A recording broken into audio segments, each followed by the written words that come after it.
Hello दोस्तों। आज मैं आपके लिए एलआईसी की एक ऐसी पॉलिसी लेकर आया हूँ जिसे आप अपने रिलेटिव्स को गिफ्ट में दे सकते हैं। एलआईसी की ये एक ऐसी पॉलिसी है जिसे एक बेटा अपने पिता को गिफ्ट कर सकता है, पिता अपने पुत्र को गिफ्ट कर सकता है, हस्बैंड अपनी वाइफ को गिफ्ट कर सकता है, साथ ही दादा दादी अपने रिटायरमेंट के टाइम पर मिले पैसे के कुछ हिस्से से अपने पोता या पोती को इस पॉलिसी को गिफ्ट कर सकते हैं।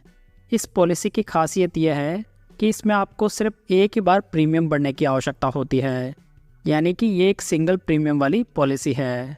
दोस्तों, मैं बात कर रहा हूँ LIC single premium endowment plan की, जिसका टेबल नंबर है 917। एलआईसी का ये प्लान विद प्रॉफिट प्लान है। इसका मतलब है कि एलआईसी इस प्लान में आपको दो तरह के बोनस देती है। पहला है वेस्टेड सिंपल रिविजनरी बोनस और दूसरा है फाइनल एडिशनल बोनस। आपकी पॉलिसी जितना अधिक समय तक चलेगी, आपके बोनस का अमाउंट भी उतना ही ज़्यादा होगा। तो चलिए सबसे पहले इस पॉलिसी को लेने के लिए आवश्यक मापदंड और उसकी शर्तों को देख लेते हैं। इस पॉलिसी को लेने के लिए मिनिमम एंट्री एज 90 डेज़ का है। मतलब कि ये पॉलिसी सिर्फ उन बच्चों को दी जा सकती है जिनकी कम से कम एज 90 दिन की हो चुकी हो, जबकि मैक्सिमम एंट्री एज 65 ईयर्स है। मतलब कि 65 ईयर्स से अधिक उम्र वाले व्यक्ति को यह पॉलिसी नहीं दी जा सकती। मैक्सिमम मैच्योरिटी एज 75 ईयर्स है। इसका मतलब यह है कि 65 वर्ष की आयु के किसी व्यक्ति को यह पॉलिसी 10 वर्ष से ज़्यादा के टाइम के लिए नहीं दी जा सकती। पॉलिसी में मिनिमम पॉलिसी टर्म 10 ईयर्स का है, जबकि मैक्सिमम पॉलिसी टर्म 25 ईयर्स का है। मतलब कि आप 10 वर्ष से लेकर 25 वर्ष के बीच का पॉलिसी पीरियड अपनी आवश्यकता के अनुसार चूज़ कर सकते हैं। पॉलिसी में minimum age at maturity 18 years है। मतलब कि मैच्योरिटी के समय पॉलिसी होल्डर की आयु कम से कम 18 वर्ष की तो होनी ही चाहिए। जैसे कि इसे एक उदाहरण से समझें तो इस पॉलिसी में मिनिमम पॉलिसी टर्म 10 ईयर्स का है। यदि ये पॉलिसी आप बच्चे के नाम पर ले रहे हैं तो कम से कम आपको इतने टाइम की तो पॉलिसी लेनी ही होगी जिससे कि मैच्योरिटी के टाइम पर बच्चे की उम्र 18 वर्ष की पूरी हो जाए। पॉलिसी में मिनिमम सम एश्योर्ड 50,000 का है और 50,000 के ऊपर का सम एश्योर्ड आप 5,000 के गुणन में ले सकते हैं। पॉलिसी में मैक्सिमम सम एश्योर्ड की कोई भी लिमिट नहीं है, लेकिन ये आपकी इनकम के ऊपर डिपेंड करेगा।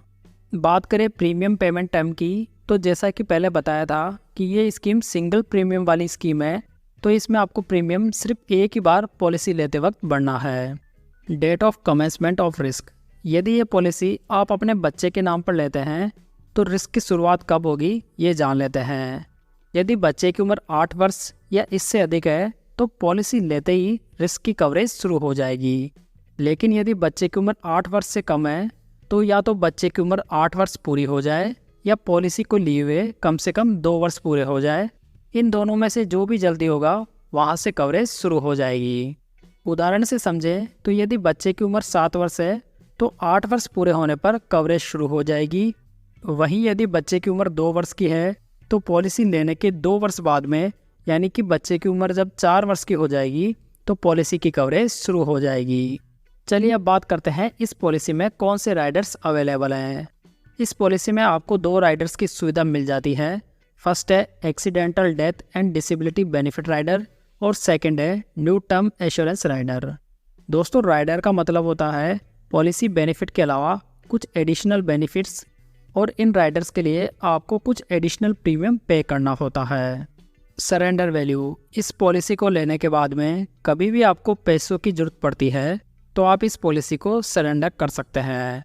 पॉलिसी के 1 वर्ष पूरे होने के बाद आप कभी भी पॉलिसी को सरेंडर करेंगे तो आपने जो बेसिक प्रीमियम पे किया है उसका 90% और बोनस एक्स्ट्रा मिलेगा। पॉलिसी जितने ज़्यादा समय तक चलेगी बोनस का अमाउंट उतना ही ज़्यादा होगा। Loan facility. इस पॉलिसी में लोन की सुविधा भी उपलब्ध है। लोन का अमाउंट इस बात पे डिपेंड करेगा कि पॉलिसी कितने साल चली है और उसका सरेंडर वैल्यू क्या है। पॉलिसी में जो लोन होता है वो सरेंडर वैल्यू का लगभग 90% तक मिल जाता है। Tax benefit. इस पॉलिसी में जो भी प्रीमियम का पेमेंट होगा वह इनकम टैक्स सेक्शन 80C में क्लेम किया जा सकता है। साथ ही डेथ बेनिफिट के रूप में जो अमाउंट होता है वो भी कम्प्लीटली टैक्स फ्री होता है, लेकिन पॉलिसी में जो मैच्योरिटी का भुगतान होगा उस पर इनकम टैक्स स्लैब के अकॉर्डिंग टैक्स लगेगा। चलिए अब हम इस पॉलिसी को एक सिंपल एग्जाम्पल के साथ में समझ लेते हैं। मिस्टर विजय हैं जो कि अभी अभी रिटायर हुए हैं। वे अपने 1 साल के पोते मुन्नू के लिए सिंगल प्रीमियम एंडोनमेंट प्लान लेते हैं और सम एश्योर्ड के रूप में 10 लाख रुपए सेलेक्ट करते हैं। पॉलिसी टर्म के रूप में उन्होंने 25 वर्ष का चुनाव किया है, तो मिस्टर विजय को वन टाइम 4,51,701 रुपये का प्रीमियम भरना होगा। जब पॉलिसी के 25 वर्ष पूरे हो जाएंगे तो इस पॉलिसी की मैच्योरिटी हो जाएगी। उस समय मुन्नू की उम्र 26 वर्ष की होगी और मिस्टर मुन्नू को मैच्योरिटी का भुगतान कुछ इस तरह से होगा। सबसे पहले पॉलिसी का सम एश्योर्ड 10 लाख रुपए मिलेगा। उसके बाद में wasted simple revisionary bonus 12 lakh रुपए। इसके अलावा फाइनल एडिशनल बोनस 4,50,000 रुपये। तो इस तरह टोटल 26,50,000 रुपये मिस्टर मुन्नू को मिल जाएंगे। तो दोस्तों आप यहाँ देख सकते हैं कि मिस्टर विजय ने लगभग 4.5 लाख रुपए की पॉलिसी मुन्नू को गिफ्ट की है और मुन्नू को मैच्योरिटी के रूप में लगभग 26.5 लाख रुपए मिले हैं। दोस्तों यहाँ पर जो भी मैंने कैलकुलेशन की है वो LIC द्वारा डिक्लेयर किए गए वर्तमान बोनस रेट के आधार पर कैलकुलेट की गई है। सो आपकी मैच्योरिटी थोड़ी बहुत ऊपर नीचे हो सकती है।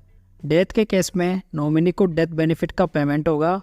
डेथ के केस में नॉमिनी को कम से कम पॉलिसी का 10 लाख रुपए जरूर मिलेगा और साथ में बोनस भी मिलेगा। यहाँ पर भी बोनस का अमाउंट इस बात पे डिपेंड करेगा कि पॉलिसी कितने टाइम चली है। तो दोस्तों ये थी आज की जानकारी। उम्मीद है आपको ये पसंद आई होगी। इस वीडियो को लाइक, कमेंट और शेयर जरूर कीजिएगा। साथ ही इस चैनल को सब्सक्राइब जरूर कर लीजिएगा। तो चलिए दोस्तों फिर मिलते हैं एक नई जानकारी के साथ। तब तक जय हिंद, जय भारत।